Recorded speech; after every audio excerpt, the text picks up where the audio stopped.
आपण पाहत आहात जनता न्यूज एक्सप्रेस। आपको पता है कि केंद्र सरकार ने 4 श्रम संहिता 1920 साल में लोकसभा में जब भी कोविड चल रहा था और उस समय कोई विरोध नहीं हो रहा था, ऐसे समय लोकसभा में उसको पास और 4 साल तक इसको लागू नहीं किया। मगर पिछले 26 नवंबर से 2025 26 नवंबर से ये 4 श्रम संहिता को लागू किया और 1 अप्रैल से उसको कार्यान्वित किया है। इस अप्रैल से इसी तरह से महाराष्ट्र सरकार ने ये 4 श्रम संहिता के तहत जो नियमावली तैयार करनी थी, उन्होंने नियमावली तैयार किया, सभी यूनियंस को भेजा।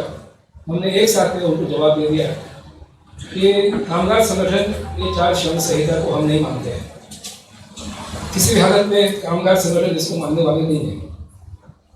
और ऐसे हमने सरकार को सूचित किया है कि कामगार संगठन इस बात को नहीं मानते हैं। भले आपने उसको पारित किया है, लेकिन कामगार संगठन पूरे भारत में इस बात को नहीं मानते हैं। 8 अक्टूबर को यही सरकार ने एक श्रम शक्ति नीति जो है उन्होंने घोषित किया है पिछले साल के 8 अक्टूबर को। उसका भी हमने पूरी तरह से इनकार किया, क्योंकि वो श्रम शक्ति नीति में वो कहते हैं कि श्रम जो है कामगारों का वो एक धार्मिक कर्तव्य है, ऐसा उसमें जिक्र है। श्रम एक धार्मिक कर्तव्य है और ये श्रम शक्ति नीति मनुस्मृति से प्रेरणा लेकर के बनी है। आश्चर्य की बात है। तो सारे कामगार संगठन ने इस बात का इनकार किया, कहा कि ये कोई भी हालत में हम मानने वाले नहीं है। और खास करके जो 4 श्रम संहिता जो है उसका विरोध पहले से हुआ है और आगे विरोध होगा। 3 तारीख को जो नियमावली है इसके बारे में विधानसभा में चर्चा होगी और जो कामगार संगठन के प्रतिनिधि वहाँ पर है वो जरूर इस पर अपनी तीव्र निषेध वहाँ पर व्यक्त करेंगे। उसी दिन सभी कामगार संगठन की तरफ से बारिश चल रही है, जोरदार बारिश चल रही है, मगर किसी भी हालत में आज़ाद मैदान पर परसों के दिन 3 तारीख को अलग अलग कामगार संगठन के प्रतिनिधि यहाँ पर आएंगे और इसका विरोध करेंगे। सरकार को हम बताएंगे कि किसी भी हालत में आपके श्रम शक्ति नीति, आपके 4 श्रम संहिता और आपकी नियमावली ये मजदूर संगठन को कभी मंजूर नहीं है और इसको आखिर तक हम विरोध करेंगे। जैसे किसानों ने विरोध करते हुए केंद्र सरकार को उनके 3 कृषि कानून को पीछे लेने के लिए मजबूर किया, इसी तरह से कामगार संगठन की तरफ से ये 4 श्रम संहिता को पीछे लेने के लिए ये सरकार को हम मजबूर करेंगे। महाराष्ट्राच्या विधानसभेमध्ये विधान परिषदेमध्ये कामगारांच्या प्रश्नावर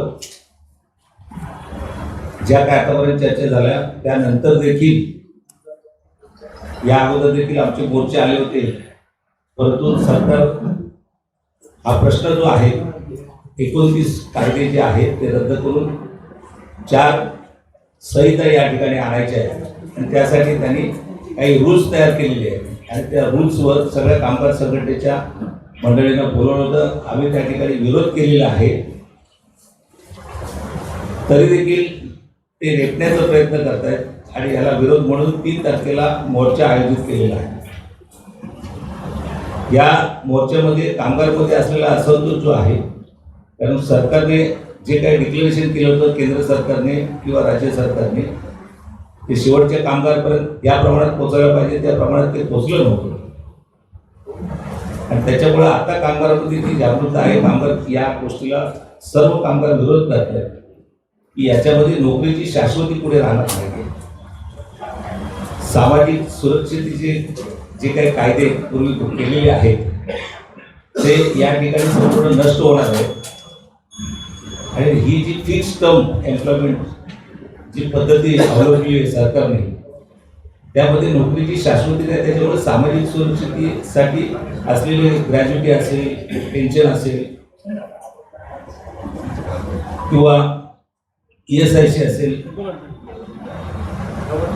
अशा पद्धतीच्या ज्या योजना पूर्वी होत्या त्या योजनाच रद्द करण्याचं सरकारचं जे धोरण आहे आणि त्याचा निषेध म्हणूनच हा मोर्चा या ठिकाणी आम्ही आयोजित करतो.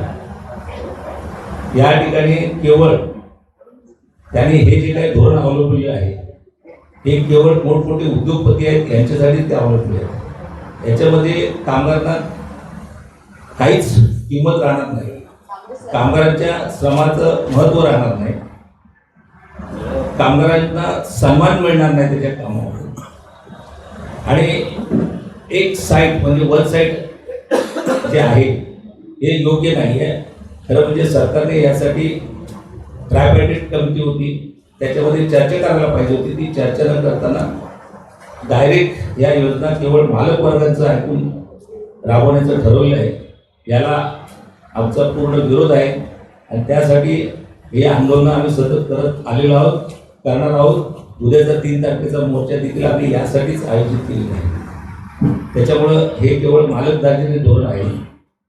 कामगार आज या देशासाठी उत्पादन काढतात, त्या देशाला प्रगतीपथावर आणण्यामध्ये कामगारांचा आणि कष्टकऱ्यांचा शेतकऱ्यांचा मोठा हातभार आहे. असं असताना या तिन्ही विंगला हे सरकार काळीची किंमत देत नाही असं त्याचा अर्थ आहे. आणि सरकारने हे धोरण बदलावं त्यासाठी हा आमचा अट्टास आहे आणि आम्ही त्यासाठी ही निदर्शनं या ठिकाणी करणार आहोत. ह्या 4 लेबर कोड्सचा आम्ही सतत विरोध करतो आहे. त्याचे 2-4 ठळक कारणं देतो.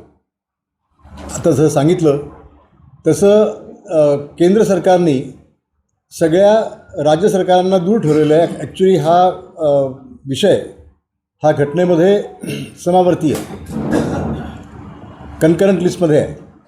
पण त्यांनी 4 कोड बनवले आणि त्याप्रमाणे सर्व राज्यांनी त्याच्या नियमावली तयार कराव्या असं सांगितलेलं आहे. सुरुवातीपासून ते आत्तापर्यंत कधीही चर्चा केलेली नाही आहे.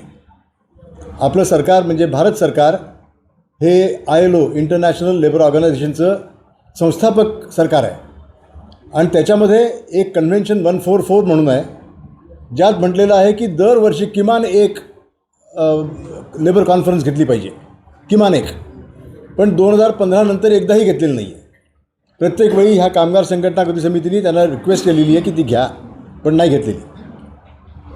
या लेबर कोडबद्दल बोलतात की सरळ बोलतात की for ease of doing business, म्हणजे मालकांच्या हिताकरता आम्ही करतो तसं स्पष्टपणे बोलतात आणि ते प्रत्यक्षामध्ये दिसतं.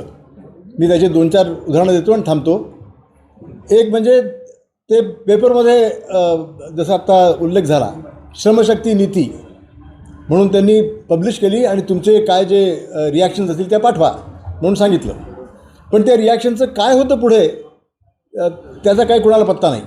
म्हणजे त्याच्याबद्दल कधी मीटिंग होत नाही, ज्या काय रिॲक्शन्स आल्या त्याबद्दल चर्चा होत नाही. आज जसं सांगितलं की त्या श्रमशक्ती नीतीमध्ये म्हटलेलं आहे की आम्ही मनुस्मृतीचा आधार घेऊन चालवू आणि दुसऱ्या बाजूला कॉन्स्टिट्यूशनचे फंडामेंटल राईट्ससुद्धा राबवू. हे इतकं विरोधाभासी आहे. मनुस्मृती ही डॉक्टर बाबासाहेब आंबेडकरांनी जाळली होती, तीही घेऊन चालणार आणि जी कॉन्स्टिट्यूशन त्यांनी तयार केली तीही घेऊन चालणार, असा काहीतरी विचित्र प्रकार चाललेला आहे. आता सांगण्यात आलं की आपले जे भारतामध्ये एकूण कामगार आहेत त्यातले जवळजवळ 90% हे असंघटित आहेत. त्यांना हे 4 लेबर कोडचा काही म्हणजे फरकच पडत नाही. पण जे संघटित आहेत त्यांची ताकद आहे आणि त्यांना हे असंघटित करतायत. ह्या 4 लेबर कोडनी त्यांना असंघटित करतायत. कित्येक कामगार कायदे आहेत की ज्यांचे थ्रेशोल्ड लेव्हल्स आहेत. फॅक्टरी ॲक्ट, जर का वीज वापरत असतील तर 10 किमान जर का कामगार असतील तर फॅक्टरी ॲक्ट लागू होतो. ते 20 केलेत. कॉन्ट्रॅक्ट लेबर ॲक्ट, जर का 20 असतील कामगार तर लागू होतो, त्याचे 40 केलेले आहेत, 50 केलेले आहेत. त्याच्यामुळे खूप कामगार ह्या कायद्यांच्यामधून बाहेर फेकले जातील असा हे आहे. तर म्हणून आम्ही त्याला विरोध करतो आहोत. ते सरकारने पास करू नये. जे आपले महाराष्ट्रामधले काही वेगळे कायदे आहेत त्यांनी हात लावू नये असा आम्ही त्याला सांगायचा प्रयत्न करतो आहे. त्याच्याकरता म्हणून ही 3 तारखेचा आमचा मोर्चा आणि तो सर्व कामगार संघटना कृती समिती एकत्रपणे करेल आणि ह्या सरकारला इशारा द्यायचा प्रयत्न करू. ते किती ऐकतील किती नाही ऐकतील हा काय मुद्दा नाही आहे. आम्ही आमचा विरोध मात्र जगजाहीर करू. धन्यवाद. का राक्षसी कायदा हा आहे की कामगारांचे यापुढे वेठबिगार होणार आहे. कारण भारतीय मालक एक चांगला असेल ना, तरी दुसरा मालक असेल तो जर हे सगळे धंदे करत असेल तर पहिला मालक म्हणेल की माझी लेबर कॉस्ट वाढेल मी चांगला वागलो तर, म्हणून सगळेच वाईट वागणार आणि सगळेच पिळून काढणार कामगारांना. त्याच्यामुळे भारताची जी प्रगती झालेली आहे की कामगारांच्याकडे जी क्रयशक्ती आली स्वातंत्र्यानंतर, ती क्रयशक्तीच आता हळूहळू नष्ट होत जाणार आहे. दुसरी महत्त्वाची गोष्ट, स्टँडिंग ऑर्डर्स हा जो कायदा आहे तो पूर्वी महाराष्ट्रात 50 आणि बाकी देशात 100च्या वर कामगार असतील तर लागू होता. आता ते लिमिट केलं आहे 300. म्हणजे 300च्या खाली कामगार असणारे म्हणजे मध्यम स्वरूपाचे कारखाने असतात, त्यांना काही कायदे कानूनच नाही आहेत. मालक म्हणेल हम करे सो कायदा, त्यांनी लावले रूल्स तीच पॉलिसी, त्याला कुठेही चॅलेंज करता येणार नाही कारण तो कायदाच लागू नाही आहे स्टँडिंग ऑर्डर्सचा, त्या प्रोव्हिजन्सच लागू नाही आहेत 300च्या खाली कामगार असतील तर. आणि असे किती आहेत 300च्या वरती असणारे, जेमतेम 4% असतील ना, कमी 3-4% कारखाने असे असतील की जिथे 300च्या वरती कामगार आहेत. आता ESIC वगैरे हा रूल्सचा विषय नाहीये म्हणून मी त्याच्याविषयी फार बोलू शकत नाही, पण कायद्यातच अशी तरतूद आहे की ESIC हॉस्पिटल प्रायव्हेटाईज करू शकतात, म्हणजे प्रॉपर्टीज फुकट मिळणार अडाणी अंबानींना. त्याच्यात ते मेडिकल कॉलेजेस काढू शकतात, नर्सिंग कॉलेजेस काढू शकतात, म्हणजे परत डोनेशन घ्यायला आणि पेपर फुटी वगैरे करायला सगळे मोकळे झाले. अशाच तरतुदी PF मध्ये जी इन्व्हेस्टमेंट प्रायव्हेट कंपन्यांमध्ये करायला लागते ती आता गेल्या बजेटमध्ये ती काढूनच टाकलेली आहे. तुम्ही किती इन्व्हेस्ट करा, म्हणजे प्रायव्हेट ट्रस्ट असतात जे PFचे, ते वाटेल तसे वाटेल तिथे इन्व्हेस्ट करू शकतात. ट्रस्ट बुडला मग तुम्ही कोर्टाच्या खेटा मारा.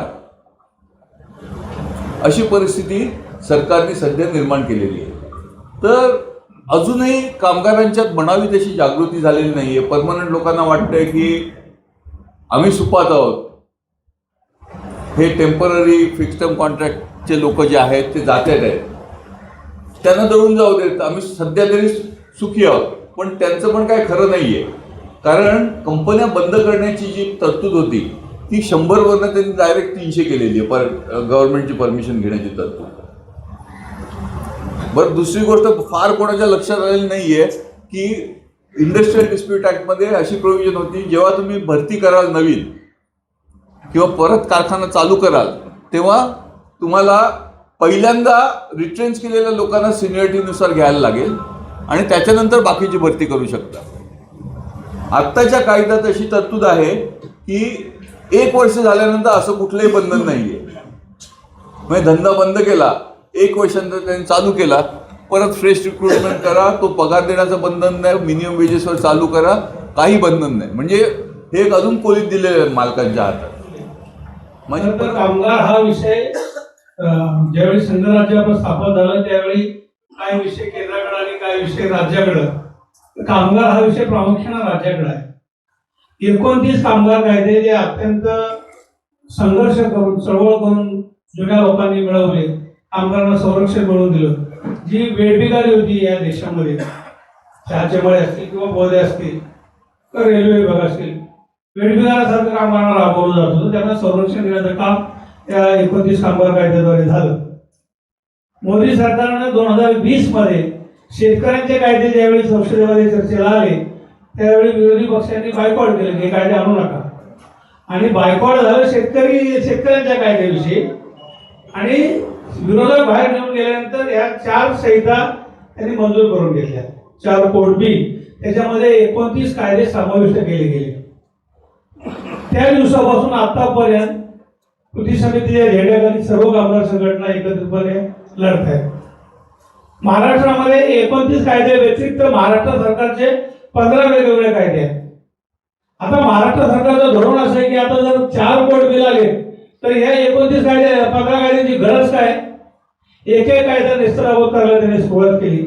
त्याच्यातला प्रामुख्याने दुकाने आणि आस्थापना जो कायदा आहे ते आता रडारवर आहे. काय होईल तो कायदा केला तर या कायद्याखाली सगळे दुकानामध्ये आस्थापनामध्ये ऑफिस असतात आपले, त्याच्यामध्ये काम करणारे कर्मचारी आहेत, बँकामध्ये काम करणारे जे कर्मचारी आहेत, त्यांना कायदा शिल्लक राहणार नाही. दुसरा कायदा त्यांच्या राहणार आहे माथाडी कायदा. तो कायदा तर त्याच्यात बदल करतायत. अशा प्रकारे कामगार चळवळ आणि कामगार उद्ध्वस्त करून त्याला वेळेवर ढकलण्याचं काम हे सरकार करते.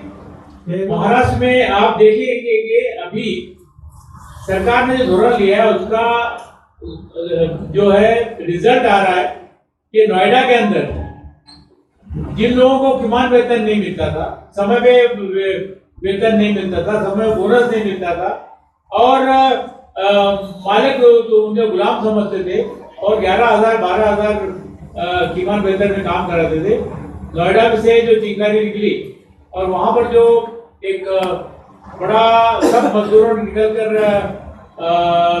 मालिकों के बड़े बड़े दफ्तर तोड़ना शुरू किए और उसके बाद जो है वो निकलते हुए फरीदाबाद में गया, उसके बाद जो है राजस्थान में हुआ, उसके बाद सूरत तक आया.